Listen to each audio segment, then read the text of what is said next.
اعوذ باللہ من الشیطان الرجیم بسم اللہ الرحمن الرحیم الصلاۃ والسلام علیکہ یا سیدی یا رسول اللہ صلی اللہ علیہ وآلہ وسلم۔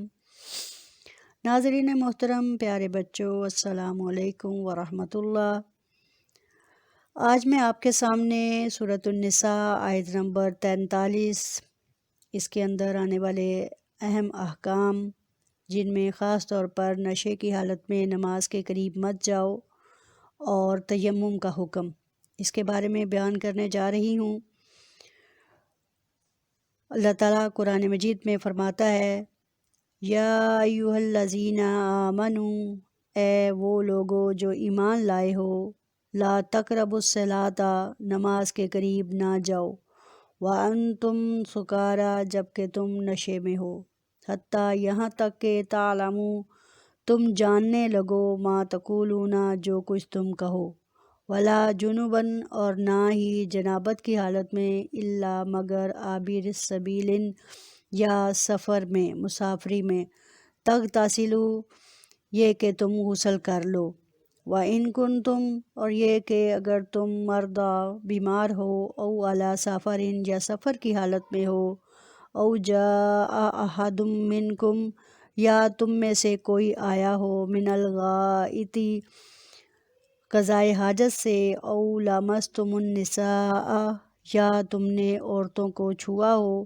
فلم تجدوا، تو پس نہ تم پاؤ پانی، ماءً پانی، فتیمموا، تو پس تیمم کر لو، صعیداً مٹی سے، طیباً پاک، فامسحوا، پس مسح کرو، بوجوہکم، اپنے چہروں کا، وایدیکم، اور اپنے ہاتھوں کا، ان اللہ کان عفواً غفورا، بے شک اللہ تعالیٰ معاف کرنے والا، بخشنے والا ہے، بے شک اللہ تعالیٰ معاف کرنے والا، بخشنے والا ہے۔ اس آیت کا شان نزول کچھ یوں ہے، جیسے آیت ہے لا تقربوا الصلاۃ وانتم سکارا۔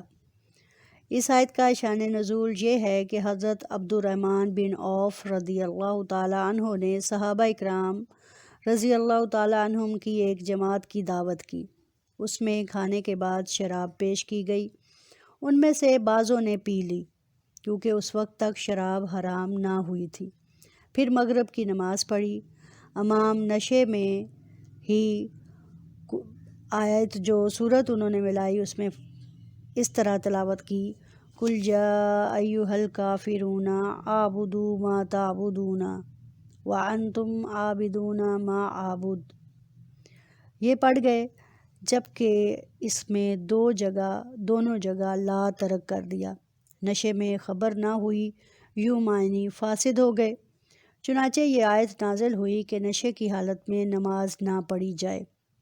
اس کے بعد مسلمانوں نے نماز سے پہلے نشہ استعمال کرنا ترک کر دیا، شراب استعمال کرنا ترک کر دی، لیکن اس کے بعد شراب باقاعدہ بالکل حرام کر دی گئی۔ پھر فرمایا گیا، نہ ناپاکی کی حالت میں، نہ سفر میں، یہاں تک کہ نہا لو، یعنی کہ اس صورت میں بھی نماز کے قریب نہیں جانا، نمبر 1 کہ اگر ناپاکی ہو، نمبر 2 یہاں تک کہ سفر میں ہے اور اس سفر کے دوران جو ہے پانی نہ مل رہا ہو، قضائے حاجت کی ہو، یا عورتوں کے قریب گئے ہوں، تو اس حالت میں بھی نماز ادا نہ کی جائے۔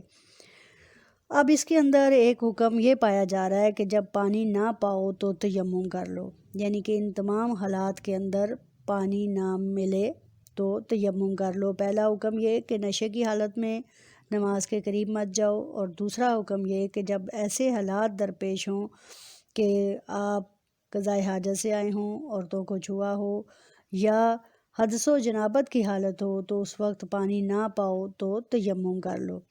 اگر یہ تم بیمار ہو اور پانی کا استعمال، یعنی کہ پہلی وجہ کیا بتائی کہ اگر تم بیمار ہو اور پانی کا استعمال جو ہے وہ ضرر پہنچاتا ہو، تو یا بیماری کے بڑھنے کا خدشہ ہو، یا پانی موجود نہ ہونے کے سبب ہو، یا اس سے پانی حاصل کرنے میں کوئی سانپ، کوئی درندہ، کوئی دشمن وغیرہ مانے ہو، تو تیمم کر لیا جائے۔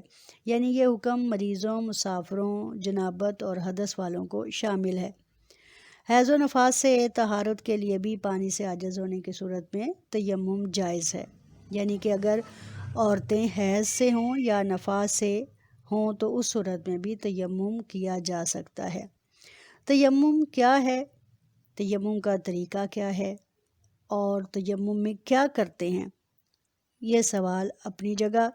تیمم کیا ہے؟ تیمم وضو یا غسل کے مترادف اور قائم مقام ہے، یعنی پاکیزگی حاصل کرنے کا ذریعہ ہے۔ جب پانی میسر نہ ہو اور حالت عذر میں پاکی مطلوب ہو تو تیمم کر کے پاکی حاصل کی جائے، جو کہ یعنی کہ تیمم کا طریقہ کیا ہے؟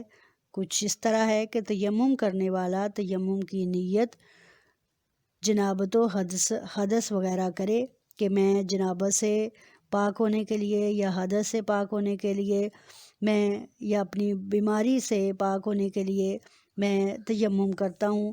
تو وہ کچھ اس طرح ہوگا کہ جو چیز یا مٹی، یعنی ایسی چیز جو مٹی کی جنس سے ہو، جس کی نس مٹی سے ملتی ہو، جیسے گرد، ریتا، پتھر، ان سب پر تیمم کیا جا سکتا ہے، خواہ پتھر پر غبار ہو یا نہ ہو، لیکن ان ساری چیزوں کا پاک ہونا شرط ہے۔